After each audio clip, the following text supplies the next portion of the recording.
हम पिछली कड़ियों में चर्चा कर चुके हैं कि राजा सगर के पौत्र का नाम अंशुमान था। अंशुमान का पुत्र दिलीप हुआ। इक्ष्वाकु वंश में त्रेता युग में दिलीप नाम के 2 राजा हुए हैं। प्रथम दिलीप राजा अंशुमान का पुत्र था एवं राजा भगीरथ का पिता था, और दूसरा दिलीप राजा खटवांग का पुत्र था और राजा रघु का पिता था। जब भगवान श्री हरि विष्णु ने कपिल मुनि के रूप में प्रकट होकर राजा सगर के 60,000 पुत्रों को भस्म कर दिया, तब राजा अंशुमान ने अपने पितृव्यों के तर्पण के लिए गंगाजल प्राप्ति हेतु घनघोर तपस्या की, किंतु वह गंगा जी को पृथ्वी पर नहीं ला पाया। तदनंतर उसके पुत्र दिलीप ने भी घनघोर तपस्या की, किंतु वह भी भगवती गंगा को धरती पर नहीं ला सका। राजा दिलीप के बाद उसका पुत्र भगीरथ अयोध्या का राजा हुआ। राजा भगीरथ ने भी भगवान शिव को प्रसन्न करने के लिए घनघोर तपस्या की। बहुत से पुराणों के अनुसार राजा भगीरथ पुत्रहीन थे, इसलिए उन्होंने राज्यभार अपने मंत्रियों को सौंपा और स्वयं गोकर्ण तीर्थ में जाकर घोर तपस्या करने लगे। पितामह ब्रह्मा के प्रसन्न होने पर उन्होंने 2 वरदान मांगे। एक तो यह कि राजा भगीरथ अपने पितरों का गंगा जल से तर्पण करके उन्हें स्वर्ग पहुंचाएं, और दूसरा यह कि राजा भगीरथ की कुल परंपरा को आगे बढ़ाने के लिए उन्हें एक पुत्र प्राप्त हो। पितामह ब्रह्मा ने राजा भगीरथ को दोनों वरदान दिए तथा यह भी कहा कि स्वर्ग में बहने वाली गंगा नदी का वेग इतना अधिक है कि यह पृथ्वी उसे संभाल नहीं सकती, इसलिए तुम्हें भगवान शंकर को प्रसन्न करके उनकी कृपा प्राप्त करनी होगी। ब्रह्मा जी से वरदान प्राप्त करने के पश्चात राजा भगीरथ ने भगवान शंकर को प्रसन्न करने का निश्चय किया तथा 1 वर्ष तक अपने पैरों की अंगूठों पर खड़े होकर घनघोर तपस्या की। भगवान शंकर ने भगीरथ से कहा कि धरती के प्राणियों के पाप, ताप तथा शाप हरने के लिए गंगा जी का धरती पर अवतरित होना आवश्यक है। मैं इस कार्य में आपकी सहायता करूंगा तथा गंगा जी के स्वर्ग से धरती पर अवतरित होने से पहले मैं उसे अपने शीश पर धारण करूंगा ताकि गंगा जी का वेग कम हो सके। जब देवी गंगा स्वर्ग से धरती पर गिरने लगी तो उनका वेग अत्यंत प्रबल था। निश्चय ही यदि गंगा जी सीधे ही धरती पर गिरती तो धरती अपने स्थान पर स्थिर नहीं रह सकती थी। अतः भगवान शंकर ने स्वर्ग से आती हुई गंगा जी को अत्यंत प्रसन्नता के साथ अपने मस्तक पर धारण कर लिया। तब से गंगा जी का नाम जटाशंकरी हो गया। वे भगवान शिव की जटाओं में ऐसे समा गईं कि उन्हें जटाओं से निकलने का मार्ग ही नहीं मिला। इस पर राजा भगीरथ ने फिर से भगवान शंकर की तपस्या की। भगवान शंकर ने प्रसन्न होकर गंगा जी को अपनी जटाओं से मुक्त किया। शिव पुराण के अनुसार भगवान शिव ने भगीरथ की तपस्या से प्रसन्न होकर अपनी जटाओं को निचोड़ा, जिससे 3 बूंद जल प्रकट हुआ। एक बूंद जल की पुनीत धारा बनकर पाताल की ओर चली गई, दूसरी बूंद आकाश की ओर और तीसरी बूंद गंगा जी के रूप में भगीरथ के पीछे पीछे चली। कुछ पुराणों के अनुसार शिव की जटाओं से निकली गंगा जी 7 धाराओं के रूप में प्रवाहित हुईं। इनमें से 3 धाराएं हलादिनी, पावनी और नलिनी पूर्व दिशा की ओर बढ़ीं। गंगा जी की अन्य 3 धाराएं सुचक्षु, सीता और सिंधु पश्चिम दिशा की ओर बढ़ीं और 7वीं धारा राजा भगीरथ की अनुगामिनी हुई।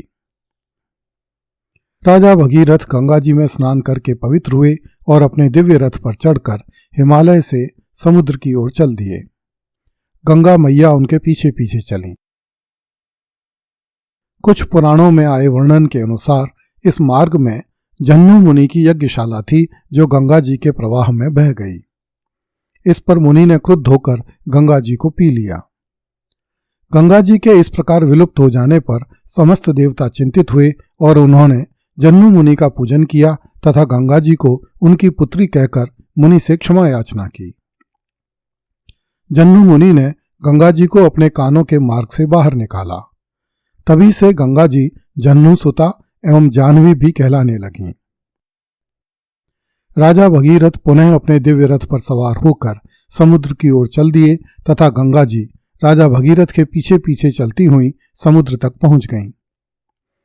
यहां से राजा भगीरथ गंगा जी को रसातल में ले गए तथा अपने पितरों की भस्म को गंगा से सिंचित करके उन्हें मुक्ति दिलवाई।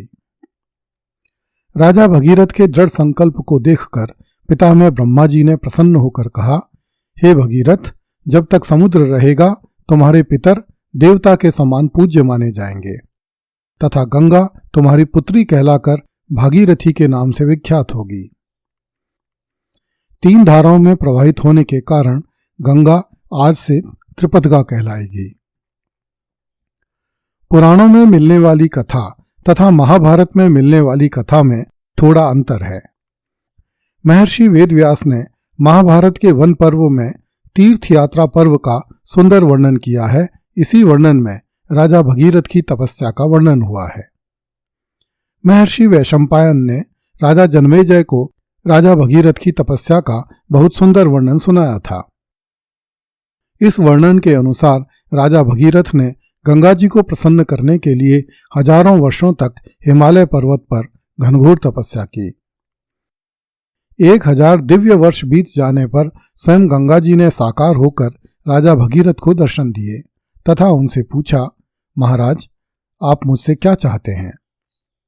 राजा भगीरथ ने हाथ जोड़कर कहा, वरदायिनी महानदी, मेरे 60,000 पितृव्यों की मुक्ति के लिए आप धरती पर चलें। मैं उन्हीं के उद्धार के लिए आपसे याचना करता हूं। राजा भगीरथ की यह प्रार्थना सुनकर विश्ववंदिता गंगा जी अत्यंत प्रसन्न हुई और उन्होंने कहा, महाराज, मैं आपकी प्रार्थना स्वीकार करती हूं, किंतु आकाश से पृथ्वी पर गिरते समय मेरे वेग को रोकना बहुत कठिन है। महेश्वर नीलकंठ को छोड़कर तीनों लोकों में से कोई भी ऐसा नहीं है जो मेरे वेग को सहन कर सके। अतः हे महाबाहो, तुम तपस्या द्वारा उन्हीं वरदायक भगवान शिव को प्रसन्न करो। जब मैं स्वर्ग से गिरूंगी तब वे ही मुझे अपने मस्तक पर धारण करेंगे। विश्व भावन भगवान शंकर आपके पितरों के हित की इच्छा से आपका मनोरथ अवश्य पूर्ण करेंगे।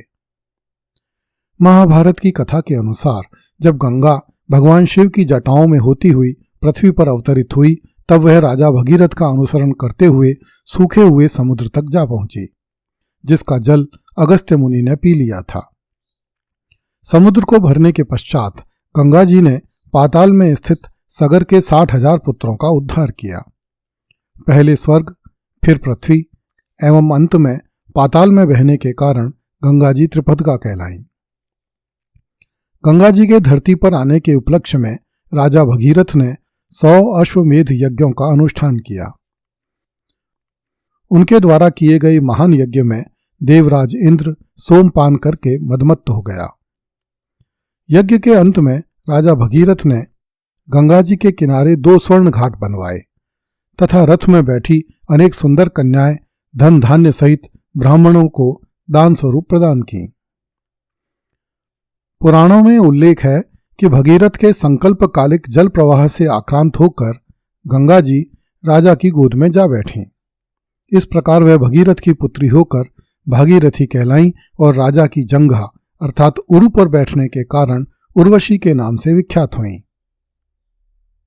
पुराणों के अनुसार पृथ्वीवासियों के पाप धोने के लिए देव नदी गंगा को धरती पर लाने के पश्चात राजा भगीरथ ने दीर्घ काल तक अयोध्या में राज्य किया तथा प्रजा को सुखी बनाया। महर्षि वाल्मीकि ने रामायण में गंगा अवतरण का बहुत सुंदर वर्णन किया है। प्रत्येक भारतवासी चिरकाल तक राजा भगीरथ का ऋणी रहेगा, जिन्होंने गंगा जी को स्वर्ग से धरती पर उतारकर भारत को सचमुच भारत बना दिया। यदि इस प्रसंग को प्राकृतिक घटनाओं के आधार पर देखा जाए तो गंगा अवतरण की घटना एक महत्वपूर्ण भौगोलिक घटना है। इस घटना का मानवीकरण करके राजा सगर के 60,000 पुत्रों के उद्धार का कथानक रचा गया है।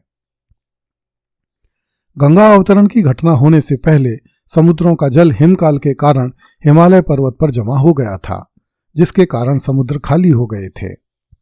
इस संबंध में यह रूपक गढ़ा गया है कि अगस्त्य ऋषि ने समुद्रों का जल पीकर उन्हें खाली कर दिया था। इस खाली समुद्र के बीच जो हजारों द्वीप उभर आए होंगे उन्हें ही राजा सगर के 60,000 पुत्रों के नाम से पुकारा गया होगा। जब हिमकाल बीत गया तब हिमालय की बर्फ पिघलने से 7 नदियां एक साथ धरती की ओर प्रवाहित हुईं, जिनमें से गंगा जी भी एक थीं। इन 7 नदियों का उल्लेख हम इस कथा के आरंभ में कर चुके हैं, इसलिए गंगावतरण के प्रसंग में यह उल्लेख मिलता है कि गंगा जी ने अगस्त्य ऋषि द्वारा सुखाए गए समुद्र को फिर से जल से भर दिया। राजा सगर के 60,000 पुत्रों के उद्धार की कथा भी उन हजारों द्वीपों के फिर से जल में समा जाने की घटना से मेल खाती है, जो आज दक्षिण पूर्वी एशिया में हजारों द्वीपों के रूप में स्थित हैं।